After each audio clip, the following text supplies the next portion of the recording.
आवाज अड्डा। आज सोनिया गांधी का 69वां जन्मदिन है और इस मौके पर सबसे बड़ा तोहफा उनको मिला है दूसरी विपक्ष पार्टियों के समर्थन के रूप में। कोर्ट में चल रहा नेशनल हेराल्ड केस को अब आत्मसम्मान की लड़ाई बना दी गई है और कांग्रेस को मिल रहे सपोर्ट का नजारा संसद में भी दिखा।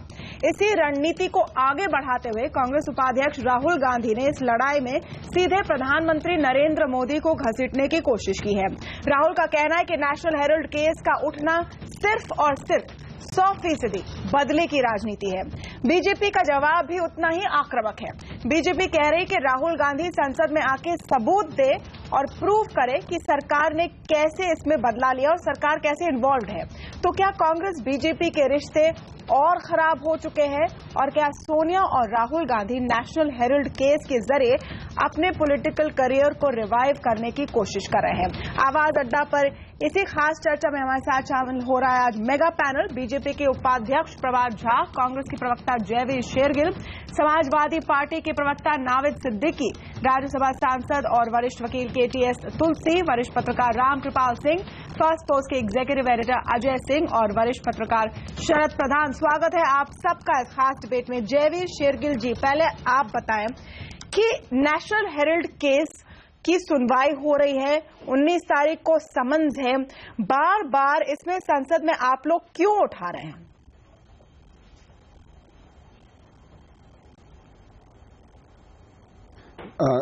तमन्ना जी, नेशनल हेराल्ड केस के दो पहलू हैं, एक राजनीतिक, एक कानूनी। मैं पहले ये बात साफ कर दूं क्योंकि कई चैनल्स में चल रही है कांग्रेस एक कानूनी प्रक्रिया, एक न्यायालय पे सवाल उठा रही है। ऐसा कुछ नहीं है। कांग्रेस को पूरा भरोसा है कानून पे, कानूनी प्रक्रिया पे और न्यायालय पे।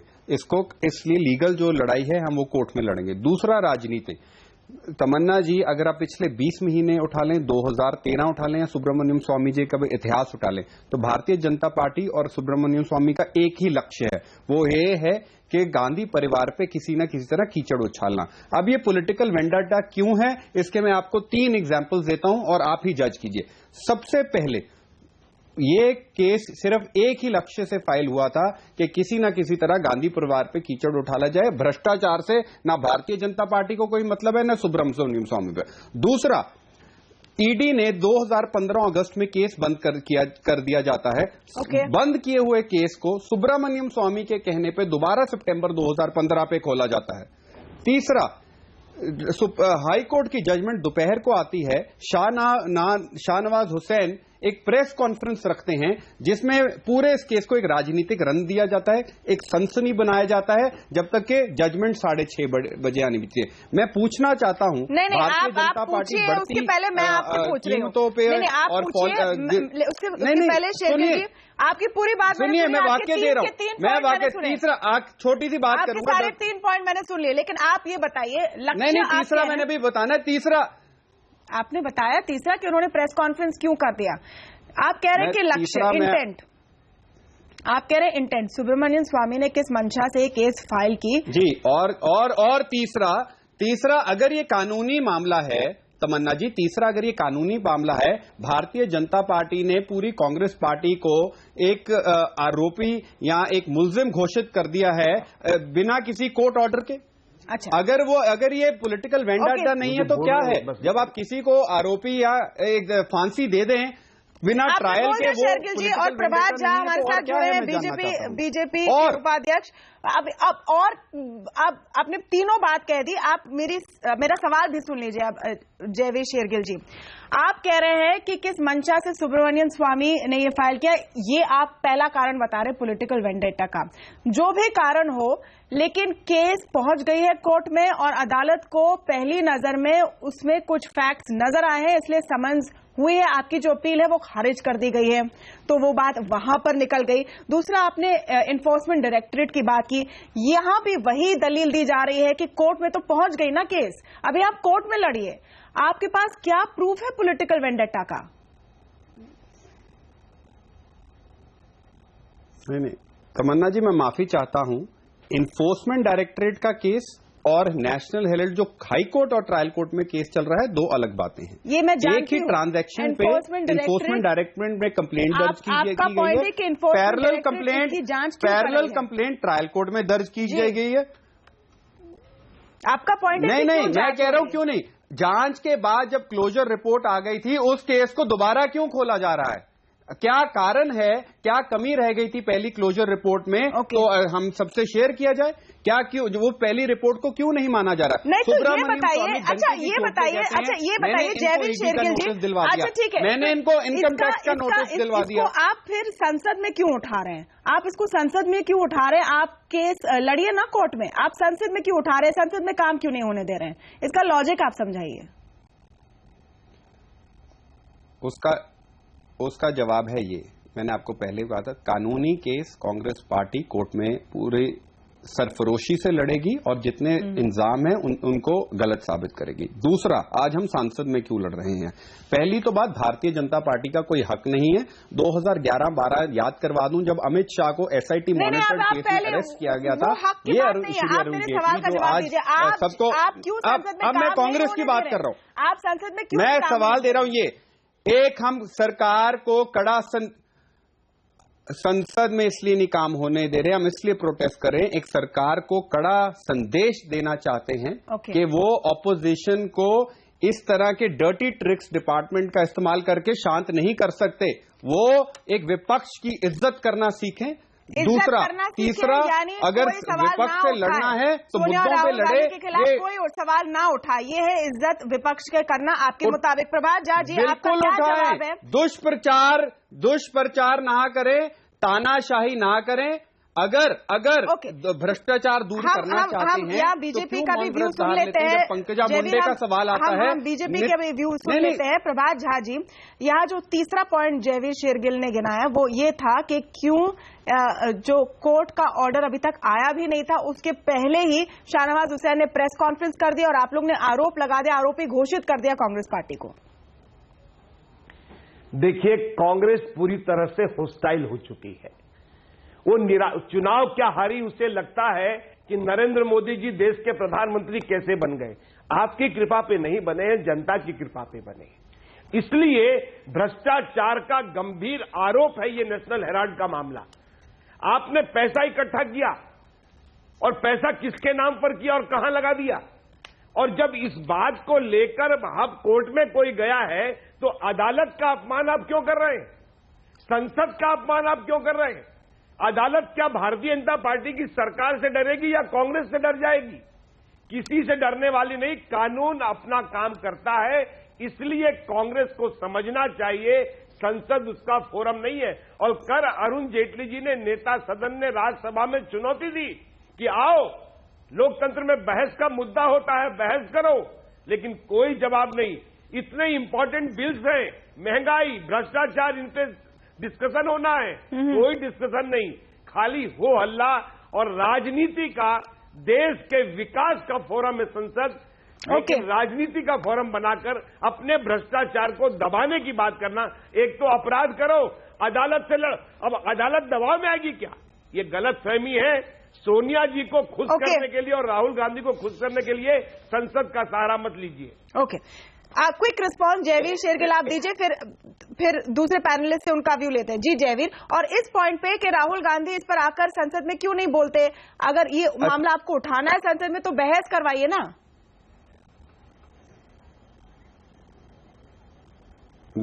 क्विक रिस्पॉन्स, दो बातें रखूं। अच्छा लगा बीजेपी प्रवक्ता को सुनते हुए कि संसद चलना चाहिए, बड़े बड़े शब्द इस्तेमाल और अरुण जेटली की दुहाई दी जा रही है। भूल गए 2011 अमित शाह जब अरेस्ट हुए थे, कोर्ट के ऑर्डर से जीएसटी बिल रोक दिया गया था। न्यूज रिपोर्ट मेरे सामने है, times of India, Indian express. पहला। दूसरा, सिर्फ मध्य प्रदेश और गुजरात जीएसटी को ब्लॉक किया सिर्फ अमित शाह की अरेस्ट पे। तो आज याददाश्त पे थोड़ा जोर डालिए, आपको उत्तर मिल जाएगा। तीसरा, जो पहले हुआ उसके बारे में क्या? एक मिनट, नेशनल हेराल्ड की बहस करिए, वो कह रहे हैं बहस करिए आप संसद में। कांग्रेस पार्टी तमन्ना जी, बहस करने, नेशनल हेराल्ड केस पार्लियामेंट पे, उस पर कोई बहस नहीं होगी।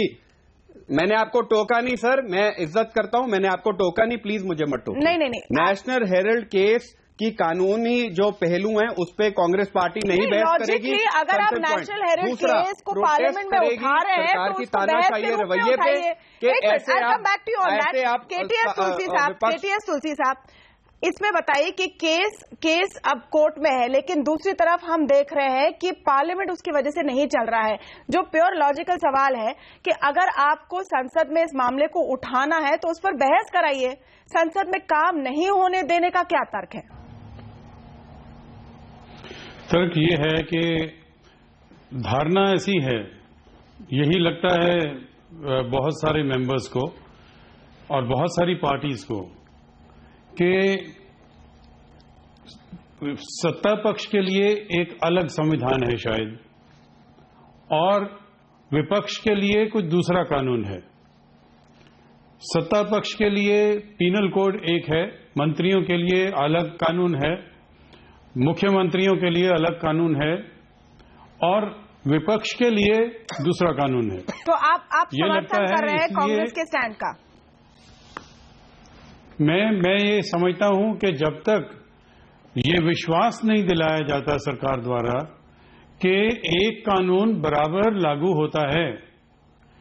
मैं आपको दो उदाहरण देना चाहता हूं। एक आम आदमी पार्टी के मंत्री के खिलाफ इल्जाम था कि उन्होंने झूठा एफिडेविट फाइल किया अपनी एजुकेशनल क्वालिफिकेशंस के बारे में। यही इल्जाम 3 केंद्र के मंत्री जो हैं उनके खिलाफ भी था, मगर आम आदमी पार्टी विपक्ष में है, उनके साथ इनकी बनती नहीं है, तो उसको रात को उसके खिलाफ 1 बजे एफआईआर लिखी गई। प्लीज इस केस और पर अगर हम स्टिक करें, मैं आपका पॉइंट समझ रही हूँ। आप कह रहे हैं कि एक जगह जो प्रक्रिया होनी है मैं आपको सरकार की तरफ से तेज होती है, यहाँ पर धीरे होती है, लेकिन जब कोर्ट में केस आया है तो नहीं, धीरे नहीं, होती ही नहीं है। अच्छा, होती ही नहीं है। मैं ये नहीं कहता हूँ कि धीरे होती है, होती ही नहीं है। ओके, आप बताइए कि मुख्यमंत्री राजस्थान, उनके पुत्र ने एक कंपनी बनाई जिसमें सैकड़ों करोड़ रुपया ललित मोदी जो भगोड़ा है उसने डाला, 10 रुपए का शेयर 9,000 में खरीदा। लेकिन इसके पहले अजय सिंह इस तू में काफी समय पहले ही बर्बाद हो गया है क्या इस केस के बाद? और चूंकि इस केस पे पर्सनली सोनिया और राहुल गांधी पेश होंगे, उन पर ये केस चल रहा है, इसके बाद और भी चीजें खराब होने जा रही है विपक्ष और सरकार के बीच में? जी हाँ, साफ तौर पे जो जिस तरह की स्थिति बन रही है उसमें तो यही लग रहा है कि कहीं पे एक जो लग रहा था कि कंसिलिएशन वाला एक अप्रोच होगा, तो वो तो दिखाई नहीं दे रहा है।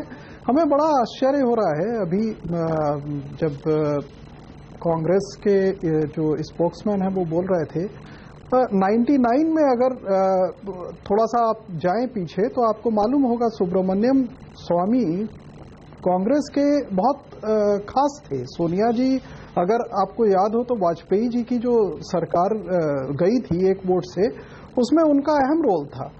तो आखिर होता क्या है कि एक जमाने में सोनिया जी और वो साथ होते हैं और बाद में जब वो अलग हो जाते हैं तो आरोप इस तरह के लगने लगते हैं। तो अगर आप देखिए तो बड़ा साफ है केस जो है वो कहीं उसमें सरकार का रोल तो हमें दिखाई नहीं देता है।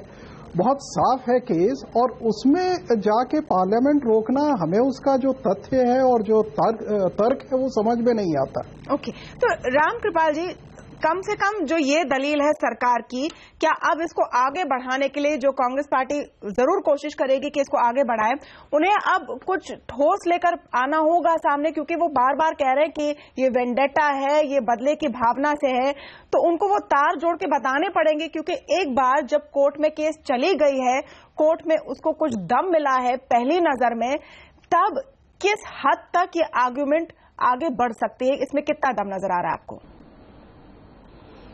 मैं एक सवाल पूछना चाहता हूं। बहुत बात मुझे समझ में नहीं आता है कि इसमें सुब्रमण्यम स्वामी कहां से इशू बन रहे हैं।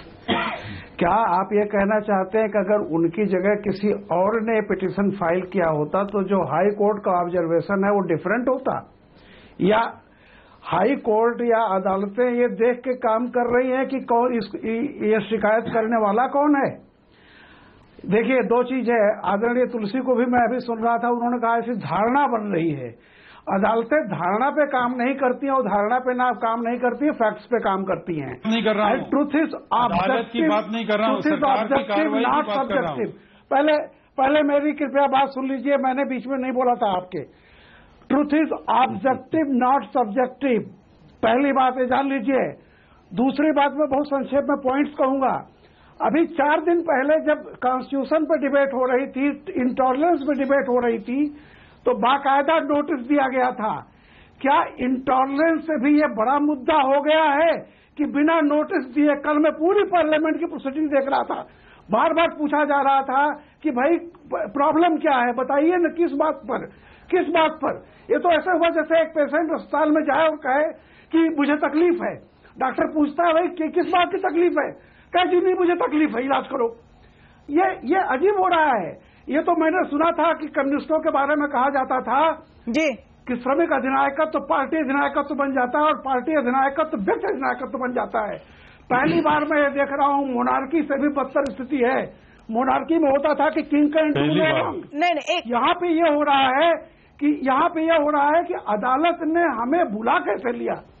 मैं बता दूं आपको, बाबरी मस्जिद कांड में बेइज्जत हो गए। जयवीर शेरगिल कह रहे हैं आप विपक्ष की इज्जत करना सीखिए, विपक्ष की इज्जत करना सीखिए, लेकिन कोर्ट ने बुला लिया तो ये इसमें इज्जत का कहाँ क्वेश्चन हो गया। और जो पॉइंट रामकृपाल जी पूछ रहे हैं जयवीर शेरगिल, इसका आप जवाब दीजिए। वो कह रहे हैं कि सुब्रमण्यम स्वामी को आप किस कॉन्टेक्स्ट में यहाँ पर आरोप लगा रहे हैं? जो भी केस फाइल करता हो शायद यही नतीजा पहुंचता, या आप कुछ कहने की कोशिश कर रहे हैं कोर्ट की मंशा के बारे में?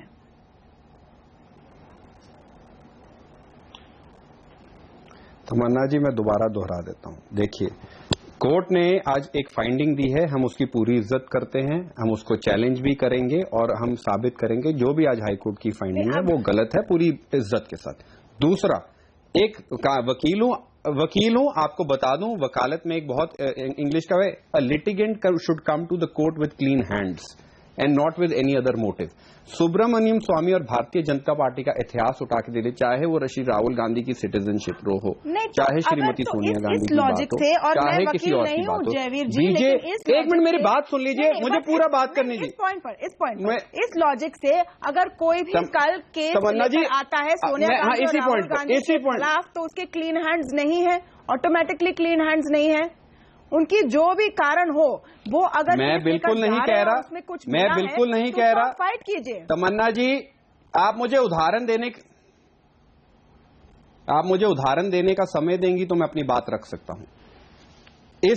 आपके चैनल पे 5 लोग बैठे हैं, 5 से 6 पैनलिस्ट बैठे हैं। सिर्फ तमन्ना जी के खिलाफ सबने पांचों ने कुछ किया है, पर सिर्फ तमन्ना जी पे आक्रमण हो रहा है। भारतीय जनता पार्टी ने एक म्यूचुअल फंड में इन्वेस्ट किया, कैनस्टार, उसको डिविडेंड एज अ प्रॉफिट दिखाया, जैसे ही एसोसिएटेड जर्नल की लग रही है। सुब्रमण्यम स्वामी उस पे सो रहे थे। पंकजा मुंडे 206 करोड़, नितिन गडकरी 165 करोड़, सुषमा स्वराज एक मिनट सुषमा स्वराज 165 करोड़। अगर ये ढोंग नहीं है तो क्या है? ढोंग नहीं है तो क्या है? मैं ये कह रहा हूँ, पिछले 20 महीने में आपका भी मैं जानना चाहूंगी। एक मिनट तमन्ना जी, तमन्ना जी, एक और बात रखना चाहता हूँ। 1 मिनट, आप तो आधे घंटे से बोल रहे हैं। नहीं, यहाँ पर शरद प्रधान जी, जो लॉजिक दिया जा रहा है कि इस केस को भी देखो, इस केस को भी देखो, इस केस को भी देखो, वो हर कॉन्टेक्स्ट में हर बार दिया जा सकता है। अब इसी केस की हम बात करें और इस केस को इतना क्यों उठाया जा रहा है? यहाँ कुछ हफ्ते पहले कार्ति चिदम्बरम के खिलाफ भी कार्रवाई हुई है, वीरभद्र सिंह के खिलाफ भी कार्रवाई हुई है, तब इस तरह का गुस्सा नजर नहीं आया, इतना तो आप मानते हैं? तमन्ना, ये जो है, ये इन सबकी बातों से, दोनों नेताओं के, पार्टीज के रिप्रेजेंटेटिव्स के बातों से साफ जाहिर होता है कि इस देश में अभी भी हम एक फ्यूडल लाइफ लिए। जो पार्टीज हैं, इनके लीडर इतने ज्यादा फ्यूडल हैं, चाहे वो कांग्रेस हो चाहे बीजेपी, जब पावर में होते हैं तो अपने आप को ये बिल्कुल लॉर्ड समझते हैं, इम्यून कानून से और कॉन्स्टिट्यूशन के ऊपर। जो भी जब बीजेपी करती थी और एक दूसरे के उदाहरण देते हैं, उसकी जो गलत उन्होंने किया उसका उदाहरण देके अपने को इम्यून बनाना चाहते हैं उस कानून से। बड़ा दुर्भाग्य है ये दिखाता है कि इस तरीके की डेमोक्रेसी हम लोग ये बड़ी बड़ी पार्टीज डील कर रहे हैं। और जो बड़े लीडर्स होते हैं पार्टी के, जैसे सोनिया गांधी और राहुल गांधी कर रहे हैं इसमें, वो ये जाहिर करना चाहते हैं कि वो जो रामकृपाल जी ने बड़ी सही बात की कि हमको बुला कैसे लिया कोर्ट ने, हम तो राजा हैं, हमको कैसे बुला लिया। यही चीज जब ये पॉलिटिकल, जब ये बीजेपी पावर में थी तो इनके भी बड़े बड़े लीडर्स इसी तरह की हरकतें कई केसेस में कर चुके हैं। और मैं तो ये कहूंगा कि काश नेशनल हेल्थ, मेरा नेशनल हेल्थ का मुझे बड़ा एक्सपीरियंस है, मैं वहां का ट्रेड यूनियन लीडर भी रहा हूं, रिपोर्टर भी रहा हूं उसमें बरसों पहले। वहां का ये आलम है, काश जिस तरह कर्मठता और उसके पैशन के साथ ये लोग आज अपने करप्शन के केस को डिफेंड करने आए हैं कांग्रेस वाले, काश इस तरीके से उन्होंने डिफेंड किया होता। पार्टी को रिवाइव करने, जैसा आपने कहा ना कि प्रयास हो रहा है नेशनल हेल्थ के जरिए से, काश उस अखबार में अगर इसी तरीके से जान लगाई होती तो अखबार रिवाइव हो जाता, वहां के एम्प्लॉइज भूखों नहीं मरते। नहीं, जिस तरीके से उस अखबार की हालत करी है इन्होंने खुद। केस की डिटेल में हम फिलहाल नहीं जा रहे क्योंकि वहां तो आरोप है कि रियल एस्टेट का पूरा वहां कारोबार बन गया और कई करोड़ों की प्रॉपर्टी हड़प ली गई। मैं जानता हूं, पूरी डिटेल जानता हूं। नहीं जा रहे हैं उस केस के इस वक्त, क्योंकि इस केस के बेसिस पर एक दूसरी राजनीतिक कोशिश नजर आ रही है। सिद्दीकी साहब, इस पर आप बताएं, जो हमें समझ में आ रहा है कि सोनिया और राहुल गांधी इसको अपने आप पर पर्सनल अटैक बता रहे हैं और इस तरह से बता रहे हैं कि देखिए हमें किस तरह से टारगेट किया जा रहा है। इसको एक रिवाइवल की कोशिश भी कही जा सकती है।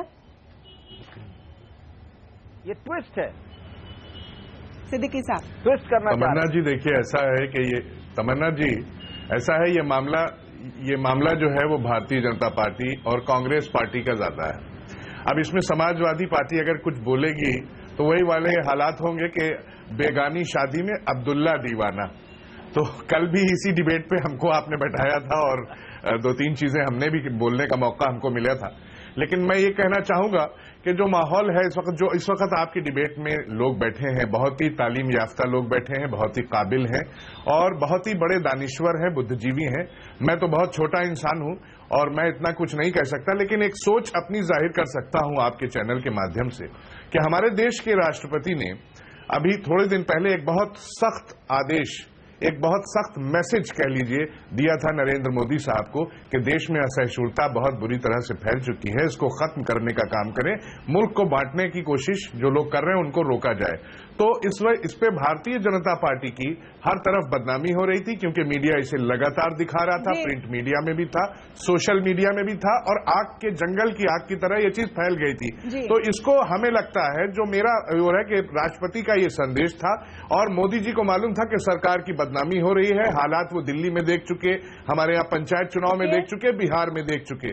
तो उन्होंने माइंड डाइवर्ट करने के लिए एक कंधा तलाश किया, एक बंदूक रखने के लिए कंधा तलाश किया है और वो कंधा है सुब्रमण्यम स्वामी साहब का, और टारगेट किया है उनको ताकि माइंड डाइवर्ट लोगों का किया जा सके। ये मेरी सोच है, असहिष्णुता की तरफ से हटाया गया है क्योंकि बड़े बड़े लोग लेकिन इस कंस्पिरेसी इसके ऊपर बयान दे रहे थे, चाहे वो फिल्मी हस्तियां। अच्छा, इस कंस्पिरेसी थ्योरी में फिर अब ये चीज है कि 2013 से ये केस चल रहा है, ये क्या आप कहने की कोशिश करें कि कब कोर्ट में इस पर हियरिंग होगी, कब फैसला होगा या कब ऑर्डर होगा, वो सरकार तो तय नहीं करती। तो ये जो आप कंस्पिरेसी थियोरी दे रहे हैं, गलत नजरिया मतलब इसमें इसका बेसिस नहीं समझ में आ रहा है। जी शरद प्रधान, आप कुछ कह रहे हैं इस पर? मैं इसमें ये कहना चाहूंगा तमन्ना, ये चीज सरासर ये जो है वही वाली बात कि हम इम्यून है कानून से, अगर कानून ऐसा कर रहा है तो किसी इसके पीछे कोई मोटिवेशन है, षड्यंत्र है। ये कोई भी इनके खिलाफ ये नहीं, बिल्कुल ये षड्यंत्र को झूठा षड्यंत्र बना रहे हैं, उसको इशू बनाना चाहते हैं अपने आप को देश के कानून और कॉन्स्टिट्यूशन से ऊपर दिखाने के लिए। और कोई ये बिल्कुल आपने ठीक कहा कि क्या ये पॉसिबल है, क्या ये पॉसिबल है कि कोई भी जना ये तय कर ले कि हम ये केस करेंगे और फला जज होगा और फला जज को हम इन्फ्लुएंस कर लेंगे और ये ऑर्डर होगा। चलिए, एक बटन पुश करते हैं तो दूसरी तरफ से खबरें जाएंगी। क्या ऐसा हो भी सकता है? कह रहे सिद्दीकी साहब, इससे पूछेंगे और कांग्रेस बीच से भी हम चर्चा जारी रखेंगे। छोटे से ब्रेक के बाद जाएगा नहीं।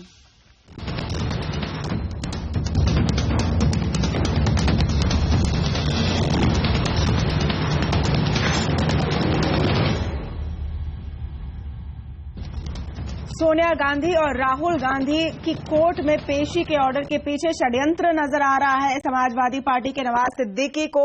यहां पर केटीएस तुलसी जो वरिष्ठ वकील है वो कह रहे हैं कि क्यों कुछ ही केसेस पर सरकार इतनी एक्टिव नजर आती है। लेकिन तुलसी साहब, चूंकि आप वरिष्ठ वकील हैं, इस कंस्पिरेसी थ्योरी पर आपका क्या कहना है?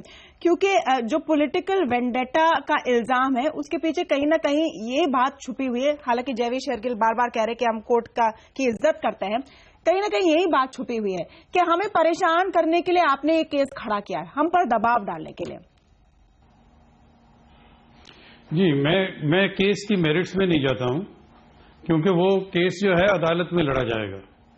मगर मैं पार्लियामेंट में क्यों बहुत सारे सांसद इससे उत्तेजित हैं, वो इसलिए कि सिर्फ विपक्ष को टारगेट किया जा रहा है और मंत्री जिनके खिलाफ बहुत गंभीर इल्जाम हैं, किसी का मर्डर, किसी का रेप, किसी के खिलाफ झूठे एफिडेविट, एजुकेशनल क्वालिफिकेशन, उनके खिलाफ कोई कार्रवाई नहीं होती है। कानून बराबर होता है, हमने तो यही पढ़ा है भारत के संविधान में। मगर इन्होंने जो कानून मंत्रियों के लिए लागू किया है उसमें कोई जुर्म होता ही नहीं। पीनल कोड भी उनका अलग है, विपक्ष के लिए दूसरा है। इस तरह से कैसे सांसद चल सकता है, कैसे लोकतंत्र चल सकता है? मैं सिर्फ ये कहना चाहता हूं कि वो सबको कानून सबके ऊपर बराबर लागू क्यों नहीं करते हैं? इसका जवाब ईडी ने बंद कर दिया, ईडी को निकाल दिया। बीजेपी नेता प्रभात झा इसका जवाब देंगे। केटीएस तुलसी का कहना है और जयवीर शेरगिल का भी ये पॉइंट है कि जहां तक आपके मंत्रियों पर इल्जाम की बात है वहां पर बहुत धीमे धीमे कार्रवाई हो रही है। जहां विपक्ष के नेताओं के केस कोई कार्रवाई नहीं होती, कोई कार्रवाई नहीं हो रही है। जहां विपक्ष के नेताओं के केसेस है वो बहुत ही जल्दी आगे बढ़ते दिखाई देते हैं। इल्जाम और कोर्ट में दोनों अलग अलग बात। ये अदालत ने पेशी में बुलाया है उनको, हमने नहीं बुलाया है। ये इल्जाम नहीं है। नहीं, वो बुलाया ठीक है। तुलसी जी जैसे उसकी कोई चिंता नहीं है। अगर ये बात करते हैं, मुझे कांग्रेस की बात तो समझ में आती है कि वो अपने नेता को खुश करने के लिए बोल रहे होंगे, लेकिन अगर तुलसी जी ये बात करते हैं जो कानून के बहुत बड़े, अगर जवाब नहीं है तो आप कहिए ना कि जवाब नहीं है। नहीं, जवाब नहीं है। आपको दुख होता है क्योंकि आपके पास जवाब नहीं है। क्या कोर्ट की आपको दुख इसलिए होता है कि आपके पास जवाब नहीं है। क्या सरकार तुलसी जी आपके पास जवाब ही नहीं है, चलाती है? उनका जवाब सुन लीजिए। आप बात का जवाब दीजिए। नहीं, तुलसी जी आपके पास जवाब नहीं है। क्या सरकार अदालत चलाती है? मैं प्रधान जी के सरकार एफआईआर तो लिखती है कि क्यों बुलाया गया। सरकार एफआईआर तो लिखती है। हमारी तो हम तो राजा हैं, अदालत ने बुला लिया तो फिर तोहिन हो गई। आपको प्रस्तुत होना चाहिए। मंत्रियों के खिलाफ किसने एफआईआर लिखनी है? नहीं, आपके मंत्रियों के खिलाफ एफआईआर क्यों नहीं लिखी जाती है? जयवीर मंत्रियों के खिलाफ कोई कार्रवाई नहीं होती है। आप क्यों नहीं जाते अदालत में? कांग्रेस का समर्थन करने वाले दो वकील हैं हमारे पैनल पर, केटीएस तुलसी और जयवीर शेरगिल, और दोनों से यही सवाल है। और जयवीर जी, आप फिर से शायद कहेंगे कि कोर्ट का हम आदर करते, वो अपनी जगह पर है, लेकिन आप दोनों को कैसे लिंक कर रहे हैं? वो एक तरफ कोई कंप्लेंट करता है, लेकिन अगर कोर्ट में केस आ गई है तो उस पर आप कैसे इसको पॉलिटिकल वेंडेटा कह रहे हैं, लिंक कैसे कर रहे हैं? उसका जवाब आपने अभी तक दिया नहीं है। बिल्कुल दे भी नहीं पाएंगे तमन्ना जी, उत्तर दे भी नहीं पाएंगे। मैं पहले तो सर, आपकी बात खत्म हो गई हो तो मैं अपनी बात रखूं कि आपने और बोलना तो थोड़ा और बोल लीजिए, मैं फिर बोलूंगा। पहली बात, बीजेपी प्रवक्ता का तो मैं थोड़ा ये भ्रम तोड़ दूं, बीजेपी प्रवक्ता का ये भ्रम तोड़ दूं। बार बार बोल रहे हैं हमने नहीं बुलाया, कोर्ट ने बुलाया है। क्या निहाल चंद को पुलिस बार बार बुला रही है, पर कंधे से कंधा मिला के प्रधानमंत्री के साथ बैठते हैं सांसद में बलात्कार के आरोपी, तो थोड़ा धक्का मार के उनको भी पुलिस के पास भेजिए। कांग्रेस नहीं बुला रही, वसुंधरा राजे बुला रही कि पुलिस बुला रही है, पहला। दूसरा, आप धैर्य रखिए, मैंने आपको नहीं टोका, आप भी मत टोकिए। दूसरा, और आज आप तमन्ना जी आप कह रही हैं और ये कह रहे हैं कि ये कानूनी मामला है, इसको वेंडिटा क्यों कहा जा रहा है? Bharatiya Janata party national Herald को एक राजनीतिक रंग दे रही है। क्यों? अगर ये कानूनी मामला है, क्यों सुब्रमण्यम स्वामी डंके की चोट पे बोलते हैं मैंने ईडी का नोटिस दिलवाया, मैंने इनकम टैक्स का नोटिस दिलवाया, भारतीय जनता पार्टी पिछले 20 महीने से हर एजेंसी को कठपुतली की तरह कांग्रेस के खिलाफ ही क्यों इस्तेमाल कर रही है? एक पैटर्न है। नेशनल हेराल्ड को छोड़िए, 20 महीने में बेटी बचाओ की बात करते हैं। वीरभद्र सिंह जी की बेटी की शादी हो रही थी, वो कोई तड़ी पार अमित शाह की तरह कि आपने उनकी शादी वाले दिन रेड करवाया? जरूर करवाते।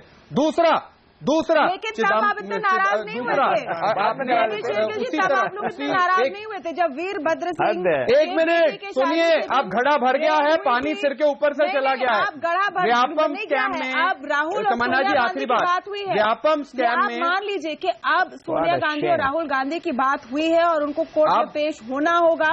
यहाँ पर हर उस कांग्रेस नेता की बात है, इसमें क्या तकलीफ है? आपको रणनीति अब नजर आ रही है कि इसमें विक्टिम कार्ड खेलेंगे।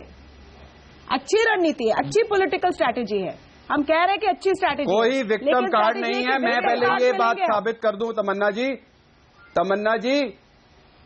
तमन्ना जी, विक्टिम कार्ड कोई नहीं है। बीजेपी का तो जन्म ही सन 1983 में हुआ है। कांग्रेस इतिहास में कई ऐसे झूठे केसों का सामना कर चुकी है। ये एक इक्के दुक्के केस हमें परेशान नहीं करते। पहली बात तो ये साफ कर दूं। चलने दीजिए, दूसरी संसद में ये आप साफ कर दूं, अब पानी सर से ऊपर आ गया है। 20 महीने में आप कार्रवाई करवाइए। हम लड़ रहे हैं, आप बराबर की कार्रवाई कर रहे हैं कोर्ट को, ये कोर्ट पे प्रेशर डाल रहे हैं। पर सड़कों पे और सांसद में एक कड़ा संदेश देंगे भारतीय जनता पार्टी को कि वो एक बुलडोजर ऑपोजिशन पे नहीं चला सकते। आप मुझे पूछे, ये बीजेपी का कल्चर बन गया है। कोर्ट को संदेश दे रहे हैं। तेलवट, फोर्ड फाउंडेशन, शरद प्रधान कह रहे हैं आप कोर्ट को संदेश दे रहे हैं कि उतार दिया। आप जो पॉइंट उठाएगा, शरद प्रधान का पॉइंट इंटरेस्टिंग है। शरद प्रधान कह रहे हैं कि कोर्ट को आप संदेश दे रहे हैं कि अगर हमको बुलाया तो हम इस देश में कोई बिल पास नहीं होने देंगे। हमको आपने बुलाने की जुर्रत कर ली। ये नाजायज, और जो कि नाजायज काम है। एडवोकेट होकर ऐसी बात कर रहे हैं, लॉयर होकर ऐसी बात कर रहे हैं। बिल्कुल नहीं, नहीं शरद प्रधान कानून गलत है। आप you are trying to influence the court. Order undue pressure डालना चाह रहे हैं आप नाजायज तरीके से। अरे आप बताइए, आप दोनों जने वकील हैं, हमें डरा नहीं रख सकते। संसद और कोर्ट का क्या कनेक्शन है? और जो पॉइंट जयवीर जी नहीं मान रहे हैं, लेकिन हम अपने जो एनालिस्ट हैं उनसे पूछेंगे। मैं आपको कनेक्शन बता रहा हूं, आप मेरी नहीं, आई कम बैक टू जयवीर। इस छोटे से ब्रेक के बाद हम इस बात पर भी डिस्कशन करेंगे कि जो विक्टिम कार्ड की हम बात कर रहे हैं, क्या उसे खेलने की कोशिश की जा रही है और उसका कितना राजनीतिक फायदा मिलेगा कांग्रेस पार्टी को। इस पर हम चर्चा जारी रखेंगे। ब्रेक के बाद जारी करेंगे।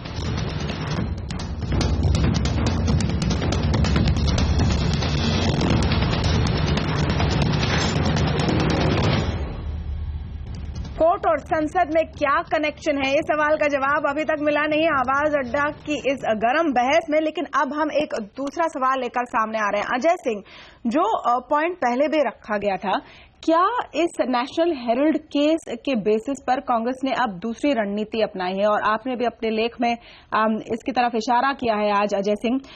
सोनिया गांधी अपने आप को विक्टिम बना रही है इस केस में और इसका राजनीतिक फायदा उठाने की कोशिश करे, अपने आप को रिवाइव करने की कोशिश करे इसके बेसिस पर। देखिए, ये केस एक रियल एस्टेट का केस बन गया है। मतलब नेशनल हेराल्ड से हमारा भी संबंध रहा है और नेशनल हेराल्ड बड़ा अच्छा अखबार होता था। देखते देखते वो रियल एस्टेट में टर्न हो गया और जिस तरह का केस सामने आ रहा है उसमें कोई बहुत अच्छे फैक्ट सामने नहीं आ रहे हैं, अनसेवरी फैक्ट्स है। हमारा कहना यह है कि जिस तरह से सोनिया गांधी और इंदिरा गांधी कंपैरिजन हो रहा है, दोनों में बहुत अंतर है। इंदिरा गांधी का अगर आप देखें केस, जो हिस्ट्री थी उसमें इंदिरा गांधी विक्टिमाइजेशन उनका दिखाई दिया था और लोगों ने मान लिया था। यहाँ पे एक अजीब सी एरोगेंस है, हुब्रिस है कि साहब हम नहीं जाएंगे, हम इतनी हिम्मत कैसे है कि हमको आपने कोर्ट में बुला दिया। और ये हमने कभी देखा नहीं है। किसी भी मैच्योर्ड जो नेता होता है वो कोर्ट के इस तरह के उस पे हमने इस तरह के रिएक्शन देखे नहीं। तो हमें ये लग रहा है कि ये इनका एफर्ट जो है वो इंदिरा जी से अपने को जोड़ना और वो विक्टिमाइजेशन अपना दिखाना, वो एक अजीब सा भौंडा एक एफर्ट है। रामकृपाल जी, एफर्ट कहां तक चलेगी? क्योंकि कम से कम इतना तो मानना होगा कि इस वक्त इस मुद्दे पर विपक्ष काफी एकजुट हो गई है। ऑफिशियली तो समाजवादी पार्टी ने आज वॉकआउट नहीं किया इस मुद्दे पर, लेकिन सिद्दीकी साहब यहां पर समर्थन में नजर आ रहे हैं कुछ हद तक। दूसरी जो पार्टियां हैं वो समर्थन दे रही है कांग्रेस को इस पर, तो उतना तो उन्होंने उतना तो हासिल कर ही लिया है इस प्रयास में। रामकृपाल जी। तमन्ना जी, सवाल बहुत सारे आपकी तरफ से भी हो गए हैं और कुछ। पहला एक सवाल आपका था कि क्या ये बेचारा बनने की एक सफल या असफल कोशिश है, तो मैं कहूंगा कि यस। इस मुल्क में आज से नहीं, बहुत पहले से जो बेचारा जनता की आंख में बन जाता है, सहानुभूति उसकी तरफ हो जाती है, नो डाउट। लेकिन लोकतंत्र में सत्ता की मालिक जनता होती है। जनता के लिए उसके लिए सिर्फ दो ही विकल्प हैं, या तो अदालत है या संसद है। दो ही जगह वो आंख अपनी उठा के देखती रहती है। लेकिन इस देश के पॉलिटिकल पार्टी में नेता हों या छोटे नेता हों, सत्ता में हो विपक्ष में हो, उनके लिए न अदालत है न संसद है। वो सारे फैसले खा पंचायत की तरह सड़क पे करेंगे और जनता तमाशबीन बनी रहेगी। ये देखते हुए कि जीएसटी हो या कोई भी चीज हो। तो मेरा ये कहना है, एक सवाल मैं केवल ये पूछ रहा था, चैनल पे बीजेपी और कांग्रेस के लोग बात कर सकते हैं, संसद में बात नहीं करेंगे। भाई, इसका कोई रीजन है? संसद ऐसी कौन सी चीज हो गई है? क्या ये लोग माना जा रहा है कि 2009 से 2014 तक जिसने संसद ठप कराई वो जीत जाता है? इसलिए चलो एक कोशिश हम भी यही करते हैं, अगले 4 साल तक संसद को न चलने दें। शायद इसीलिए जो संसद को ठप कराता है वो जीत जाता है। जयवीर, आपका रिस्पॉन्स। 2009 से 2015 तक एक बड़ा गंदा खेल शुरू हुआ है और उस खेल की एक पराकाष्ठा है ये। और उसमें बदला है, ये भी तो बदला है, राजनीतिक बदला तो ये भी है कि आपने हमको नहीं काम करने दिया, हम आपको नहीं काम करने देंगे। जयवीर।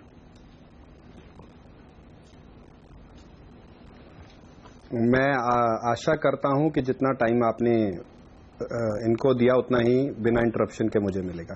सबसे पहले ये रटी हुई डायलॉग, ये लाइनबाजी, ये कांग्रेस का रिवाइवल, ये जब बीजेपी, ये मैं बहुत सुन चुका हूं। भूमि अधिग्रहण कानून आया, श्रीमती सोनिया गांधी रिवाइवल करना चाहती हैं। धर्म, जो रिलीजियस इंटॉलरेंस, इनके पास कोई मुद्दा नहीं है, जनता इनको माफ नहीं करेगी। लैंड एक्विजिशन, सब तो ये मैं सब सुन चुका हूं। इस बदले की राजनीति का जनता की ड्योढ़ी पे इनको करारा जवाब मिलेगा। आज मैं लिख के दे देता हूं। दूसरा, आप बार बार कह रही हैं कि कनेक्शन क्या है? क्या संसद रिफॉर्म्स के नाम पे एक जो ब्रूटल मर्डर हो रहा है लोकतंत्र डेमोक्रेसी का, वो हम नहीं सहेंगे। पिछले 20 महीने में चुन चुन के हमारे नेताओं पे वार हो रहे हैं, ये हम नहीं सहेंगे। अगर कोर्ट ने बुलाया है, हम कानूनी लड़ाई लड़ेंगे, पर आप उस बात को राजनीतिक रंग देना बंद कीजिए। तीसरा, जब आप कहते हैं कि कोर्ट नहीं जाएंगे, क्या कानून में ये प्रोविजन नहीं दी गई राइट टू अपील? अगर श्रीमती सोनिया गांधी ने उसी कानून का सहारा लेते हुए एक सम्मन को अपील कर दिया, तो इतनी जलन किस बात की? तो हटा दीजिए वो धारा। साहब आपको बताएंगे कि राइट टू अपील की धारा है। चौथा, अगर नहीं, आखिरी बात, अगर आप भ्रष्टाचार के खिलाफ इतनी ही लड़ाई लड़ना चाहते हैं जितना नेशनल हेरल्ड के ये प्रवक्ता, जितने पत्रकार बात कर रहे हैं, सेक्शन 13A इनकम टैक्स उठा के देखिए तो जनाब, उसमें लिखा है कोई भी राजनीतिक दल किसी भी प्रॉपर्टी में इन्वेस्ट करके इनकम ले सकता है। दूसरा, सुब्रमण्यम स्वामी जी की कंप्लेंट उठाइए, कहीं लिखा है कि श्रीमती सोनिया गांधी और राहुल गांधी ने 1 रुपया भी यंग इंडिया से लिया हो? नहीं। ओके, प्रभात झा, आपका रिस्पांस। लेकिन क्या ये कहीं नहीं लिखा? तीसरा, क्या ये भी सही? आप चौथे से तीसरे पे फिर से आ गए जयवीर जी। आप प्रभात झा को भी जवाब देने दीजिए बस एक पॉइंट के साथ, क्योंकि ये एक आरोप है केस में कि कांग्रेस पार्टी का किसी कंपनी को लोन देना ये भी कानून के खिलाफ है। खैर, इसको आप लड़ेंगे कोर्ट में जाके। प्रभात झा, आपका रिस्पांस। पैसा लिया पार्टी ने और लगा दिया कहां पर? ये भ्रष्टाचार नहीं तो क्या है? और अगर ये अदालत में है तो अदालत फैसला करेगा संसद में बहस के लिए तैयार है, उसके बाद इस तरह की बातें करना, ये सिर्फ, और ये जो बात कही जा रही है कि संसद नहीं चलने देंगे, देश की जनता 68 साल में बहुत जागरूक हो गई है और ये बेलाप रोने से कोई मतलब नहीं है। आपके रोने से जनता समझती है, नाटक भी समझती है, असलियत भी। आपके लिए महंगाई मुद्दा नहीं है, आपके लिए भ्रष्टाचार मुद्दा नहीं है, आपके लिए जीएसटी बिल महत्वपूर्ण नहीं है, आपके लिए जो देश के संसद में अनेक बिल आने वो महत्वपूर्ण नहीं है। नहीं, भारत पाकिस्तान के बीच में जो बातचीत हो रही है उस पर कल अगर संसद में बात होगी वो आप होने देंगे या नहीं? एक चीज कहना चाहेंगे। जी बोलिए, जी बोलिए शरद प्रधान जी बोलिए, क्योंकि उन्होंने खास तमन्ना जी नेशनल हेराल्ड पत्रकारों की बात करते हुए कहा, तो शरद प्रधान को वहां पर कहने दीजिए। जी, small intervention I may be allowed. Okay, मैं कहना चाह रहा हूं, जो शेरगिल साहब ने जो कंडेम किया अमित शाह वाला किस्सा सुना करके कि बीजेपी ने बड़ा गलत काम किया, तो बिल्कुल सही किया, लेकिन ये वही नाजायज तरीका क्यों इस्तेमाल कर रहे हैं जो बीजेपी ने अपने टाइम में इस्तेमाल किया था? इनको तो अपीयर होना चाहिए कोर्ट में और कहना चाहिए हम वो नहीं करेंगे जो अमित शाह को डिफेंड करने में, नाजायज तरीके से डिफेंड करने में बीजेपी ने किया। ये वही काम कर रहे हैं जिसके लिए उनको कंडेम करते हैं। ये इससे ज्यादा शर्मनाक और क्या होगा?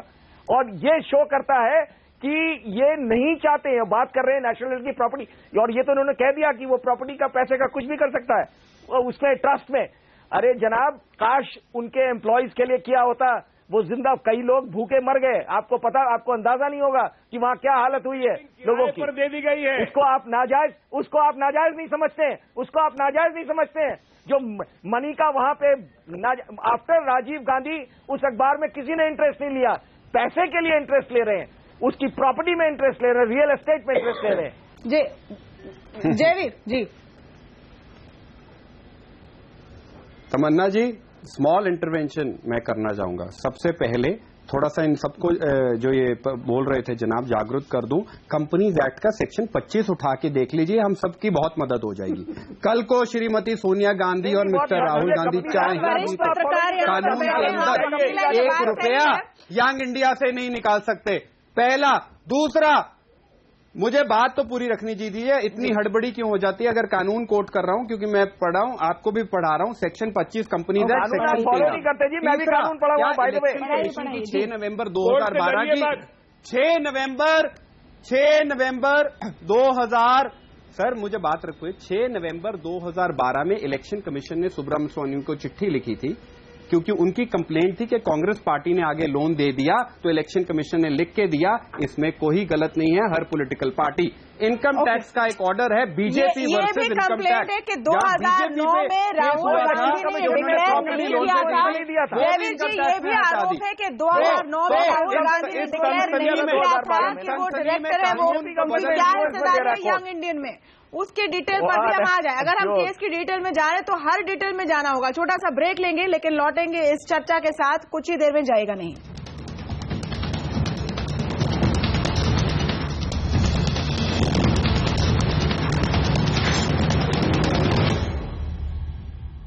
कौन किसके निशाने पर आवाज अड्डा में गरम बहस हो रही है और आखिरी 5 मिनट में अब हम फॉरवर्ड लुकिंग रिमार्क्स लेंगे हमारे सारे पैनल से, आगे क्या होने वाला है। सिद्दीकी साहब, हमने देख लिया कि ऑपोजिशन यूनिटी काफी बन गई है, विपक्ष की दूसरी पार्टियां भी कांग्रेस के समर्थन में ज्यादा हद तक आ गई है इस मामले पर। आपको लगता है कि यह समर्थन आगे भी चलकर बढ़ेगा?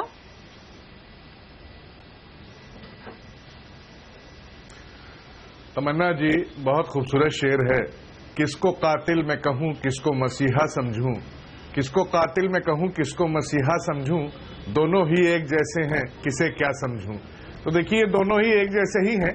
एक मस्जिद का ताला खुलवाता है, दूसरा उसे गिरा देता है, तो दुनिया जानती है इनको अच्छी तरीके से। लेकिन हाँ, इस डिबेट से एक चीज ये साफ हो गई है कि एक फेदर और ऐड हो गया है सुब्रमण्यम स्वामी की कैप में, और दूसरी चीज हमको ये जानकारी अब हो गई पहली बार कि सोनिया गांधी जी जो है वो इंदिरा गांधी जी की बहू हैं। ये भी हमें आज पता लगा, कल पता लगा।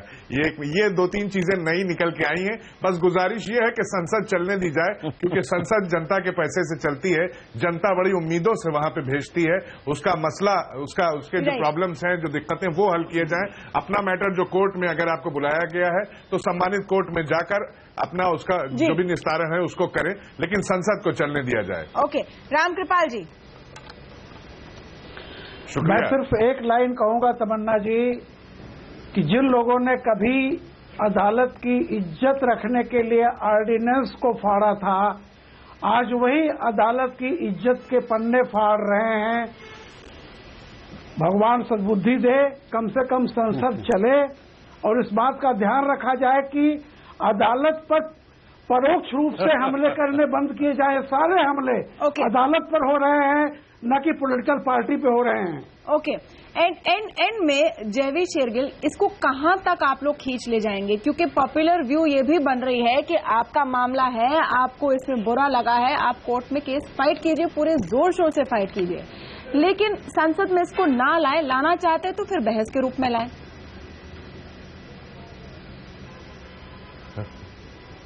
तमन्ना जी, बात यह है कि हमें मौजूदा सरकार पे भरोसा नहीं है। पिछले भ्रष्टाचार का चर्चा करना चाहते थे, प्रधानमंत्री आए नहीं। जीएसटी के 3 सुझाव लेके गए हैं, मीडिया में बहुत चलाया, आज तक कोई संदेश नहीं आया उस सुझाव के हैं। शेर सब बोल रहे हैं तो मैं भी बोल देता हूं, आपकी आसमां में हस्ती है, मेरी जमीन पे बसती है, थोड़ा तुम झुक जाओ, थोड़ा मैं उठ जाता हूं, यही मिलने की सूरत बनती है। तो जब तक कानून एक बराबर सब पे नहीं लागू होगा, जैसे केटीएस तुलसी जी ने कहा है, तब तक हमारी लड़ाई जारी रहेगी। प्रभा जी, अंत में तो भ्रष्टाचार का ढोंग बंद कीजिए, सब पे कानून एक बराबर लगाइए। शेर और शायरी के अलावा यहाँ पर कुछ तो मजबूरियां रही होंगी जी, कुछ तो मजबूरियां रही होंगी, यूं कोई बेवफा नहीं होता। प्रभात जी, अंत में इन सब शेरो शायरी के अलावा आपको तो कहीं ना कहीं इसको एंड लाना ही पड़ेगा, क्योंकि काम तो आप ही को करवाना है, सरकार तो आप ही की है। देखिए, संसद तो दोनों दलों से चलता है, सत्ता और विपक्ष दोनों से चलता है, लेकिन मैं यहां पे कहना चाहता हूं कि अदालत का काम संसद नहीं कर सकती। संसद में बहस हो सकती है, अदालत का फैसला तो अदालत में होगा। हमारी नासमझी से अदालत कुछ भी नहीं हो सकता है, हम अपनी नासमझी को न दर्शाएं। जनता समझती है कि अदालत सरकार नहीं चलाती, अदालत ही चलाती। अजय सिंह, कंक्लूडिंग। चलिए, ये अच्छा है कि अब इस मुद्दे से कलाकार और साहित्यकार अपना सम्मान वापस नहीं कर रहे हैं। बहस होती है जिसमें रिजिड स्थिति ले ली जाती है, उसमें बड़ा मुश्किल होता है कुछ कहना, लेकिन मुझे ये लग रहा है कि जिस तरह ये अनफोल्ड हो रहे हैं इवेंट्स, उसमें जनता का राजनीतिक दलों से और नेताओं से एक आस्था और विश्वास हटता जा रहा है, और वो कोई बहुत अच्छा चीज नहीं है। अगर आने वाले टाइम में आप देखें तो शायद इनके लिए बहुत ज्यादा दिक्कत होगा, और ये विश्वास हट रहा है। लग रहा है कि जैसे लॉ अनटू देमसेल्व्स एक नहीं होता है कि हम जो चाहें अगर हमने किया है तो उसकी अकाउंटेबिलिटी नहीं है, वो स्थिति अच्छी नहीं है। शरद प्रधान जी, बिल्कुल अंत में ऐसा क्यों होता है कि हर संसद सत्र के समय कोई ना कोई बहाना मिल जाता है संसद को बिल्कुल नहीं चलने देने का? बिल्कुल, इसके पीछे जाहिर ये बात बड़ी क्लियर है कि इनको जनता से मतलब नहीं। जो जनता इलेक्ट करके इन्हें भेजती है, चाहे वो किसी पार्टी के हों, इनको उसके दर्द से कोई ताल्लुक नहीं है। इनको व्यक्तिगत बेनिफिट्स, व्यक्तिगत अपने जो भी फायदे मिल सकते हैं उसके लिए जाते हैं संसद में। अगर ये ना होता तो ऐसी स्थिति नहीं आती। ये करके ये जो इन्फ्लुएंस अनड्यूली इन्फ्लुएंस करना चाह रहे हैं कोर्ट को, ये बहुत लगातार कह रहे हैं और इनको वो गलत काम नहीं करना चाहिए जिसके लिए बीजेपी को ये कंडेम करते हैं। मैं यही कहूंगा, और सही कंडेम करते हैं, बीजेपी ने भी ऐसा किया है। तो ये अगर वही रिपीट करना है तो क्या फर्क है आप में और उनमें? तो एक तो पॉलिटिकल पार्टीज ये कहना बंद कर दे कि उन्होंने भी किया, जनता सब समझती है, उन्होंने किया तो हम भी कर रहे हैं। लोग ये सुनकर अब बोर हो गए, परेशान हो गए, थक गए। ये कहना आप लोग बंद करें और संसद में प्लीज काम कीजिए। इसी के लिए आप लोगों को चुना गया है। आपकी जो दूसरी लड़ाई है वो आप सड़कों पर जाकर लड़िए। बहुत बहुत शुक्रिया आप सबका हमारे साथ आवाज अड्डा में आज शामिल होने के लिए। नमस्कार।